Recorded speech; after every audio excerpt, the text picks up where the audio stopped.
Thank you for joining us for this episode of US Law Live. This podcast is brought to you by US Law's official corporate partners, SEA Limited, American Legal Records, Arcadia Settlements Group, Immersion Legal, Marshall Investigative Group, and MDD Forensic Accountants. We very much appreciate your support and partnership. Hello, everybody, and welcome to another exciting edition of US Law Live, US Law's official podcast brought to you by our wonderful corporate sponsors. I'm Mike Judy with the Dysart Taylor firm in Kansas City, Missouri, and I've got my two wonderfully talented co-hosts, Pam Hallford from the Carr Allison firm in Dothan, Alabama, and Jessica Dark from the Pierce Couch firm in Oklahoma City, Oklahoma. Hello, Jessica. Hello, Pam. Hi, Mike. How are you both today? Doing well. How are you? Lovely. Jessica, how are things over there? Uh-oh. We can't hear Uh-oh. you, Jessica. Well, Mike, things down here Yeah. in Dothan are great, and we are joined by another Dothan local, Will Morris from DSI, also a Dothan company. Hey, Will. Hey Pam, hey Mike, hey Jessica. How We'll you see. doing? Jessica will eventually join us. So, Yeah, there's nothing like technical difficulties when you're trying to record a podcast. Sure. well, Love I and am not good. to not to offend either one of you, but I did not know that there was more than one person in Dothan, Alabama. Pam, I thought you were it. We'll talk a little bit about that. That's funny you say that, Mike. That's funny. That's funny. So Will and I know each other. He was friends with my sister-in-law in high school, grew up together, the whole nine yards. But Will, until fairly recently, was on the dark side. He was a plaintiff lawyer in town. So Will and I went head to head on a number of very riveting cases. Yes. Oh, now, Unfortunately, I never had what I would call a good case first, Pam. Good case being clear liability or, injuries more than a sprain. So, Nobody has a good case against me, Will.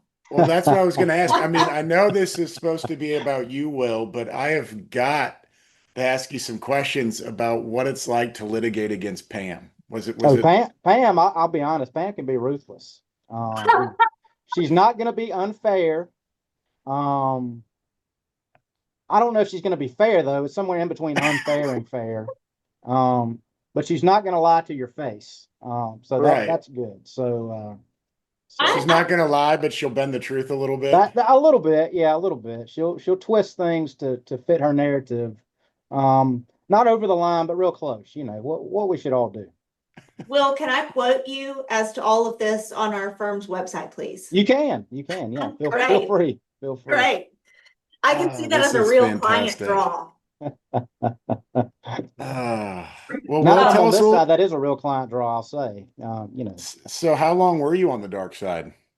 12 years. So today is actually my 1 year anniversary, ironically, with DSI. So for 12 years prior to that, as Pam said, I did plaintiff's work, primarily personal injury, work comp, and things of that nature. So this has been it's been interesting being on I guess kind of the other side, kind of in the middle of the other side as a general counsel. So, but certainly been interesting.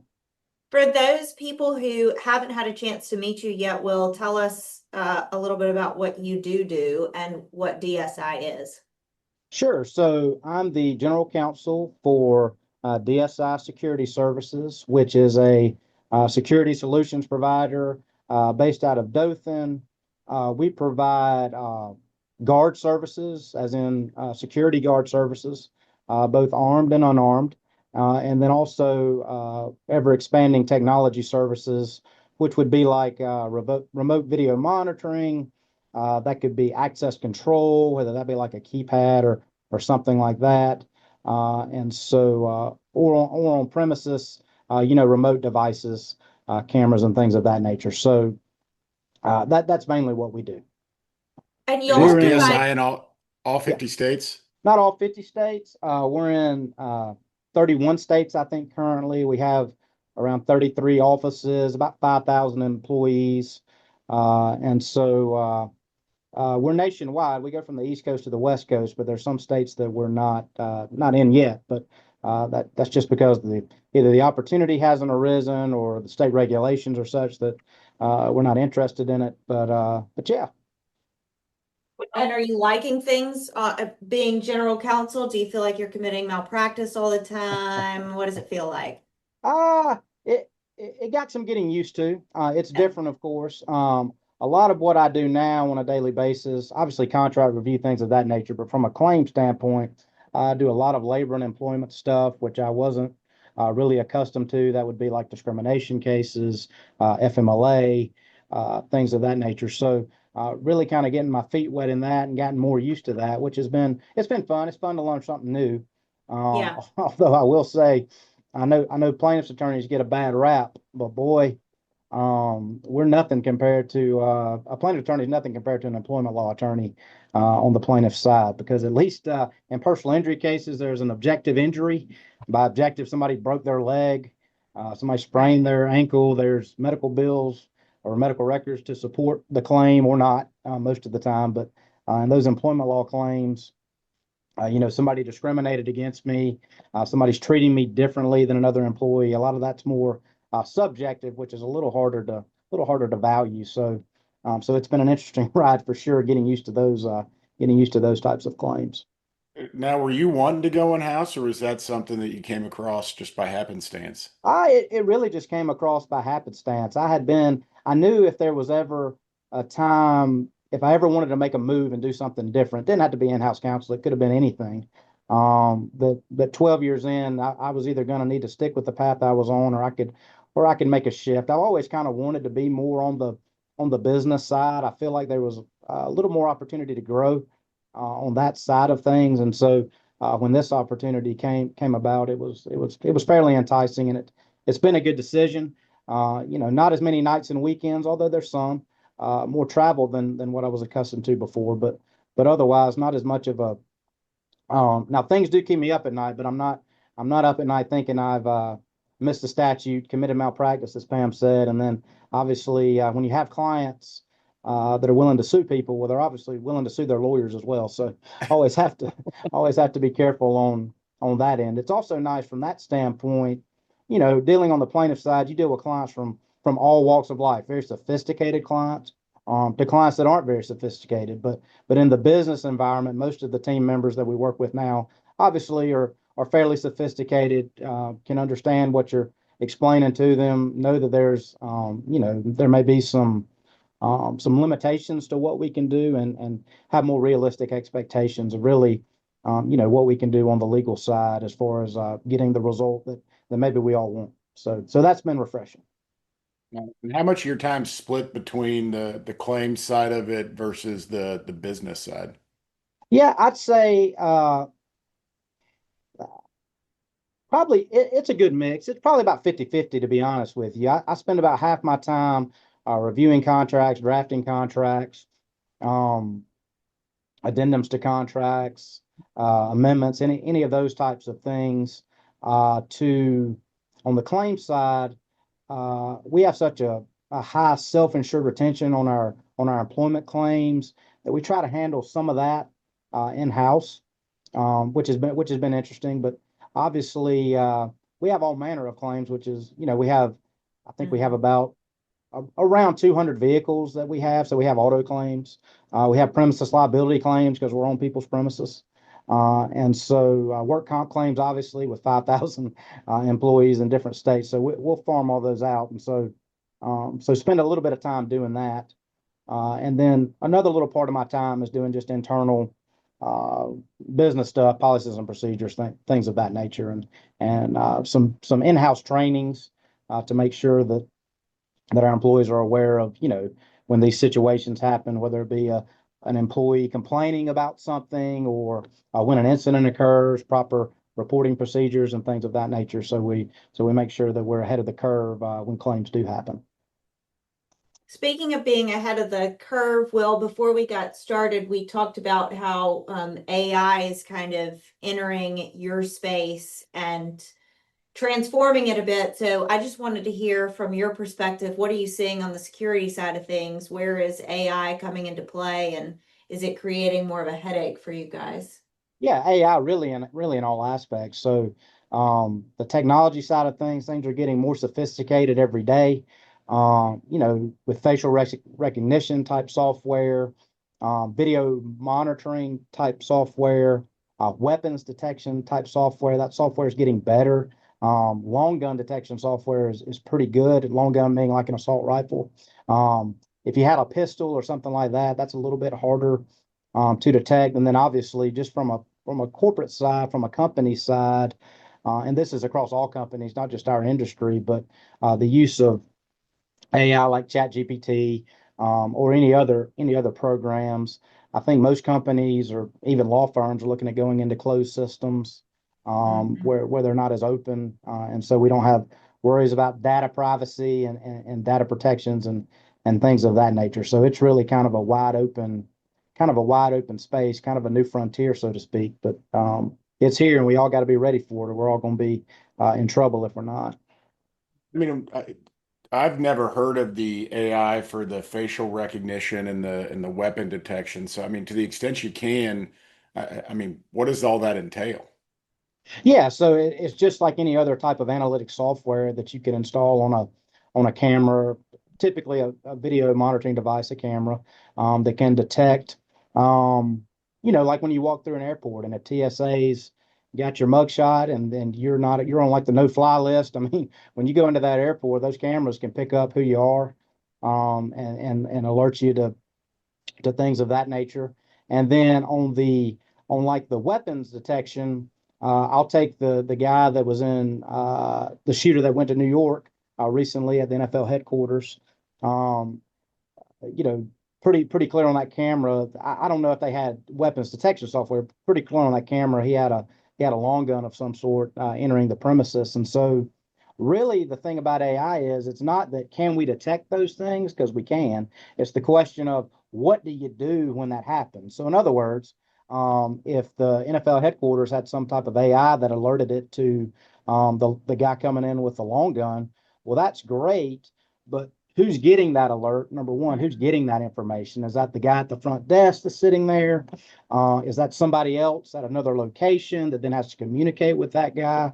And then also, what's the response? Do we evacuate the building? Do we lock the doors? I mean, what do we do? So we can have all the AI is great for information gathering, but the human element still has to come in concerning what the response is to the information that we get. So that's really the most critical component is the response, not so much the information gathering.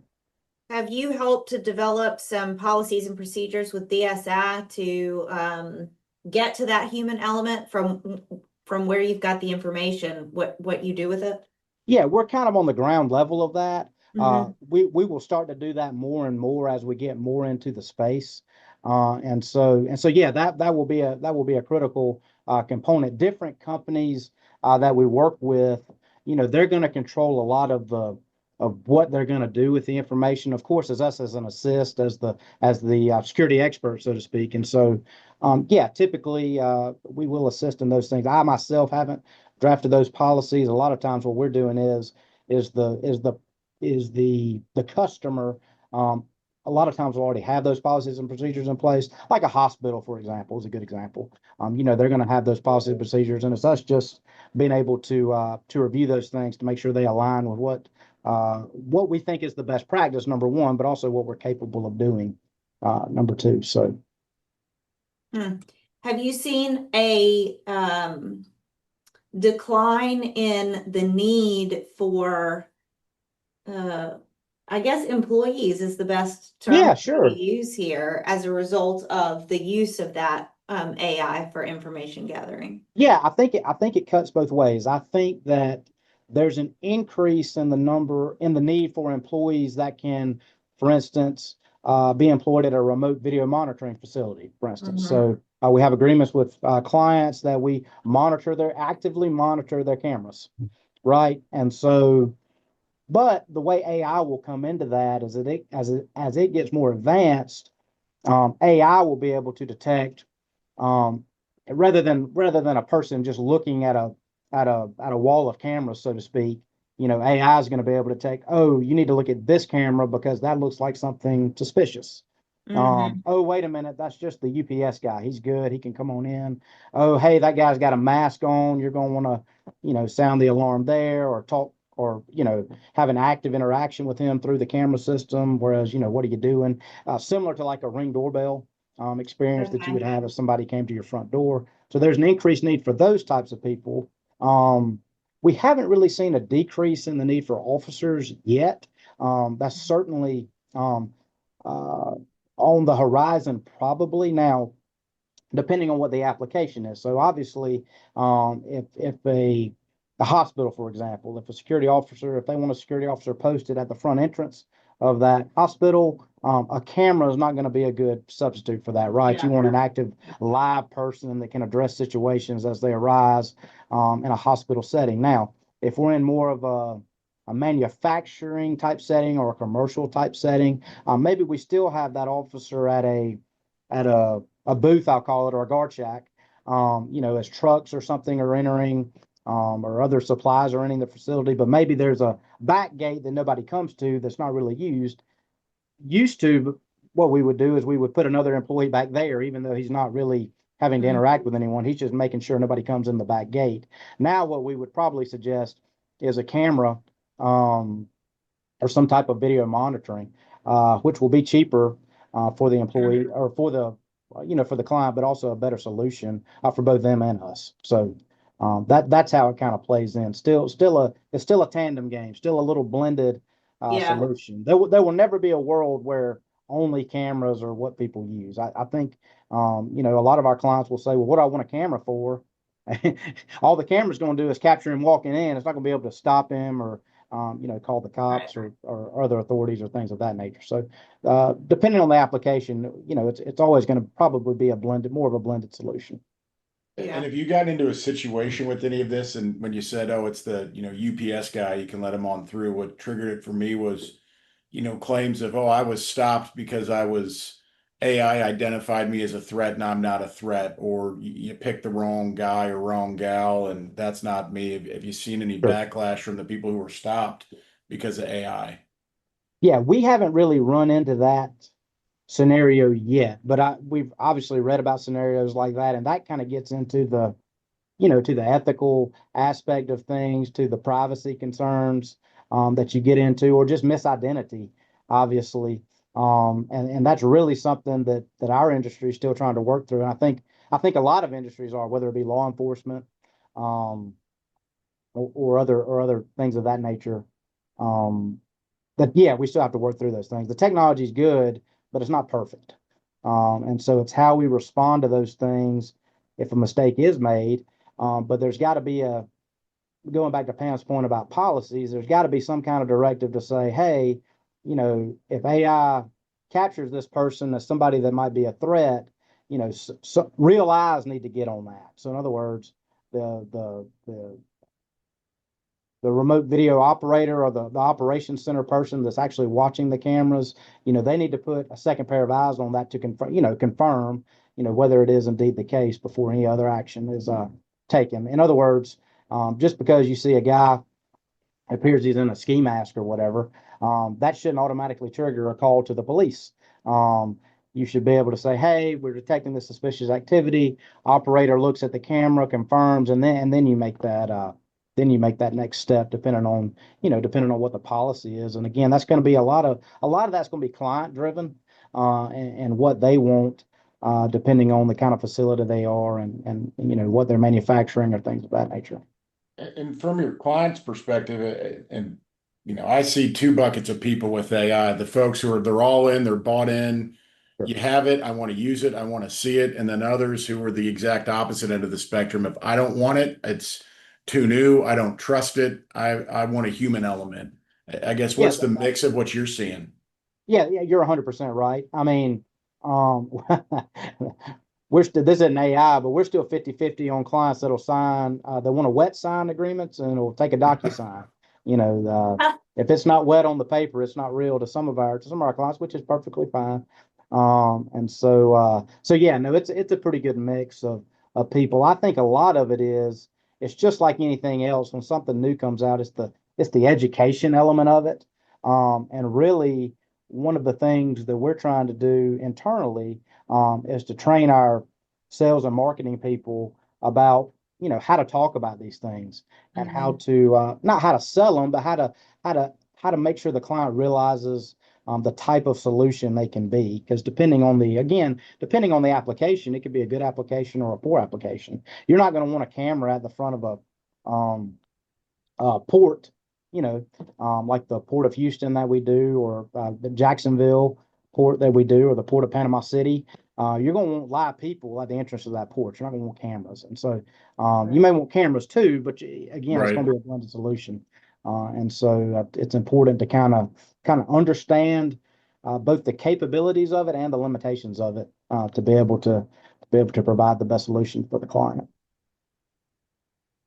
Mike, Will is coming off of, well, not coming off of, because it was a little bit ago, but Will attended his first US Law event this year, went to the GC forum. Will, what'd you think? Oh, I thought it was, and I'm not smoozing here. I thought it was fantastic. I really enjoyed it.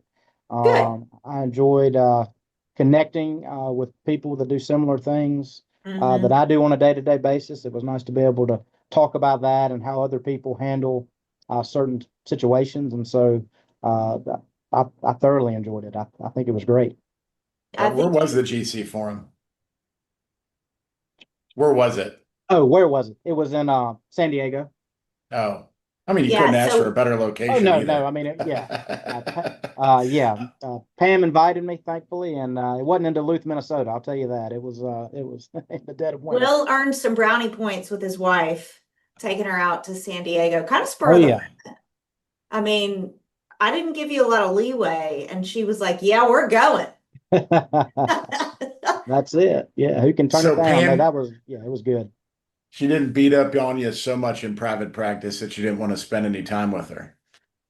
That's right. Well, the good thing about this job is I'm actually able to spend a little, well, I say a little bit more time at home, simply because I'm not working on the weekends and late at night and things of that nature. Plaintiff's work can be rough so can defense work, but plaintiff's work can be rough from a time standpoint sometimes, depending on what you got going on.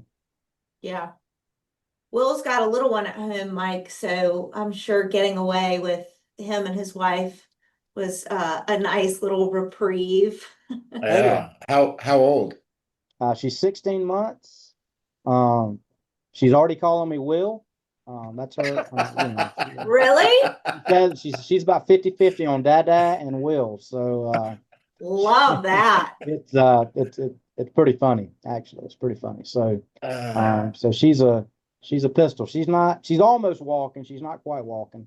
But boy, she's not putting together sentences yet, but her vocabulary is increasing day by day. So careful what we say around the house. We don't want it repeated. So does Exactly. she call you Will or Dada versus whether she's happy or mad at you? Like, come on, A Will, lot turn of my show times, back on. yeah, no, a lot of times is if she's looking for me or if I'm out of the room, it's Will.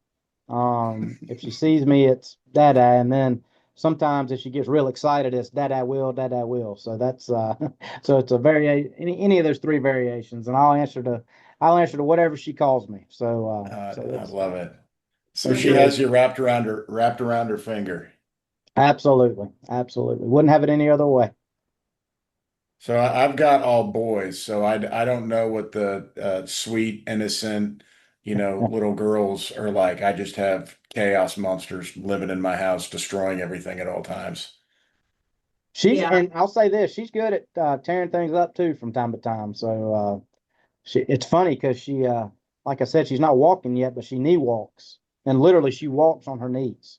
So and she does it fairly fast, and sometimes she loses her balance and bust it. So that's been tough to watch sometimes when that happens, because you don't want them to ever hurt themselves. But Right, Of course not. right. when they first start to get to go and you want to push them down and say, stop, I'm not ready for this yet, and there's always, the knee scrapes, the face. I've got a picture of Adeline. In fact, well, this was riding a bike, but it was last year around Christmas time, and she was in the school play, and she was the partridge in the pear tree for the 12 days of Christmas songs. So she sung the part every time, and was dressed up real cute.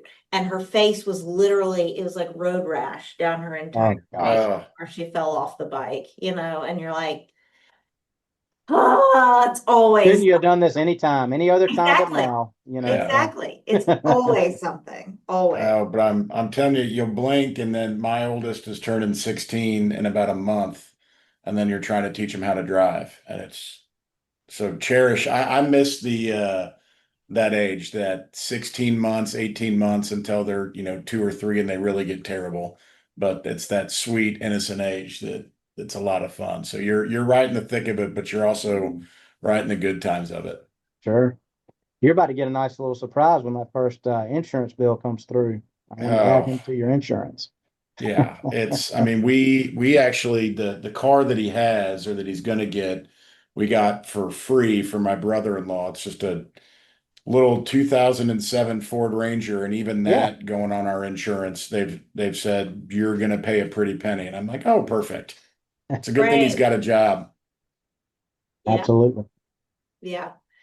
Will and I have got to gear up for the Peanut Festival, which seems like it's right around the corner. That is close. Yeah. Mike, have I told you about the Peanut Festival? No, but I am all ears.